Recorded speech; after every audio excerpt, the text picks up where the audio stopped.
ದೇವರ ಪರಿಶುದ್ಧವಾದ ನಾಮಕ್ಕೆ ಮಹಿಮೆ ಉಂಟಾಗಲಿ. ಈ ದಿನದ ದೇವರ ವಾಕ್ಯಕ್ಕೆ ನಿಮಗೆಲ್ಲರಿಗೂ ಸ್ವಾಗತ. ದೇವರು ತಾನೇ ನಮ್ಮ ಜೊತೆಯಲ್ಲಿ ಇದ್ದು ಕಳೆದ ದಿನವೆಲ್ಲ ಕಾದು ನಡೆಸಿದಾತನೇ ಆಗಿದ್ದಾನೆ. ಈ ದಿನ ನಾವು ನೋಡೋಣ ಜ್ಞಾನೋಕ್ತಿಗಳು 28-20ನೇ ವಚನ ಹೀಗೆ ಹೇಳುತ್ತದೆ: ನಂಬಿಗಸ್ತನು ಆಶೀರ್ವಾದ ಪೂರ್ಣನಾಗುವನು, ಧನವಂತನಾಗಲು ಆತುರ ಪಡುವನು, ದಂಡನೆಯನ್ನು ಹೊಂದದಿರನು. ಪರಿಶುದ್ಧಾತ್ಮನ ಕೃಪೆಯಿಂದ ನಾವೆಲ್ಲರೂ ನಂಬಿಗಸ್ತರಾಗಿದ್ದೇವೆ.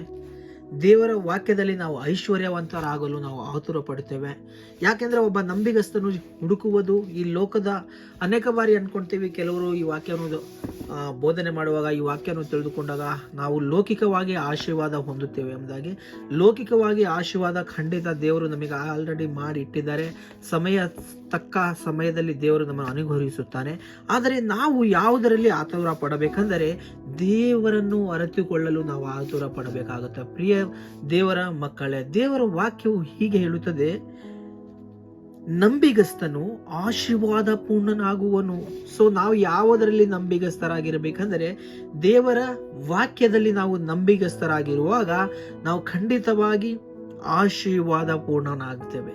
ಸೊ ನಂಬಿಕೆ ಹೇಗೆ ಬರುತ್ತಂದ್ರೆ ರೋಮಾಪುರ 10:17 ಹೇಗೆ ಹೇಳುತ್ತದೆ: ನಂಬಿಕೆಯು ದೇವರ ವಾಕ್ಯವನ್ನು ಪುನಃ ಪುನಃ ಕೇಳುವುದರಿಂದ ನಂಬಿಕೆ ಬರುತ್ತದೆ. ಸೊ ನಂಬಿಗಸ್ತನಾಗಲು ಮೊದಲು ನಾವು ದೇವರ ವಾಕ್ಯವನ್ನು ಕೇಳಿ ಆ ವಾಕ್ಯದ ರಹಸ್ಯವನ್ನು ನಾವು ತಿಳಿದುಕೊಂಡಾಗ ನಮಗೆ ನಂಬಿಕೆ ಬರುವಂತದಾಗಿ ಪ್ರಿಯರೇ, ದೇವರು ತಾನೇ ನಮ್ಮನ್ನು ನಂಬಿಗಸ್ತರಾಗಿ ಆಶೀರ್ವಾದ ಪೂರ್ಣರಾಗಿ ಮಾಡಲು ಶಕ್ತನಾಗಿದ್ದಾನೆ.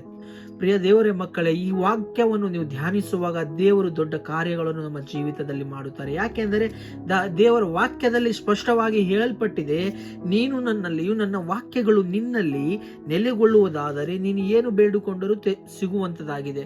ಸೊ ನಾವು ಏನ್ ಮಾಡ್ಬೇಕಂದ್ರೆ ಮೊದಲು ದೇವರ ವಾಕ್ಯವನ್ನು ಗ್ರಹಿಸಿಕೊಳ್ಳಬೇಕು. ಮೊದಲು ದೇವರ ವಾಕ್ಯವನ್ನು ನಾವು ತಿಳಿದುಕೊಳ್ಳಬೇಕು.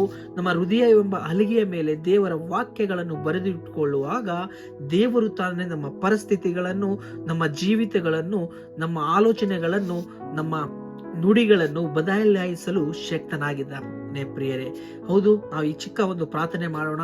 ತಂದೆ ಆ ದೇವರೇ, ಯೇಸುವಿನ ನಾಮದಲ್ಲಿ ಇದುವರೆಗೂ ಕರ್ತನೆ ಕಾದು ನಡೆಸಿದಂತ ದೇವರೇ, ಮುಂದೆಯೂ ಕಾದು ನಡೆಸುವಂತ ದೇವರೇ, ನಿಮ್ಮ ನಾಮಕ್ಕೆ ಮಹಿಮೆ ಉಂಟಾಗಲಿ. ಕರ್ತನೆ, ನಿನ್ನ ವಾಕ್ಯದಲ್ಲಿ ಹೀಗೆ ಹೇಳುತ್ತದೆ: ನಂಬಿಗಸ್ತನು ಆಶೀರ್ವಾದ ಪೂರ್ಣನು ಆಗುವನು ಎಂಬುದಾಗಿ.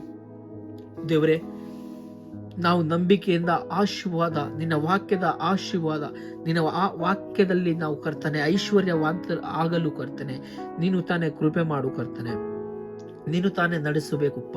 ನೀನು ತಾನೇ ಕರ್ತನೆ ಆಲೋಚನೆ ಕರ್ತನಪ್ಪ. ನೀನು ತಾನೇ ಅನುಗ್ರಹಿಸುವಂತ ಕರ್ತನಪ್ಪ. ನೀನು ತಾನೇ ಅಭಿಷೇಕಿಸುವಂತ ಕರ್ತನಪ್ಪ. ಈ ವಾಕ್ಯ ಕೇಳುವ ಪ್ರತಿಯೊಬ್ಬರನ್ನು ಆಶೀರ್ವದಿಸು. ಈ ವಾಕ್ಯದಂತೆ ಕರ್ತನೆ ಪ್ರತಿಯೊಬ್ಬರು ಕರ್ತನೆ ಆಶೀರ್ವಾದ ಪೂರ್ಣರಾಗುವಂತೆ ನೀನು ಮಾರ್ಪಡಿಸು. ಪ್ರಾರ್ಥನೆಯನ್ನು ಕೇಳಿದಕ್ಕಾಗಿ ಸ್ತೋತ್ರ. ಯೇಸುವಿನ ನಾಮದಲ್ಲಿ ತಂದೆ, ಆಮೆನ್.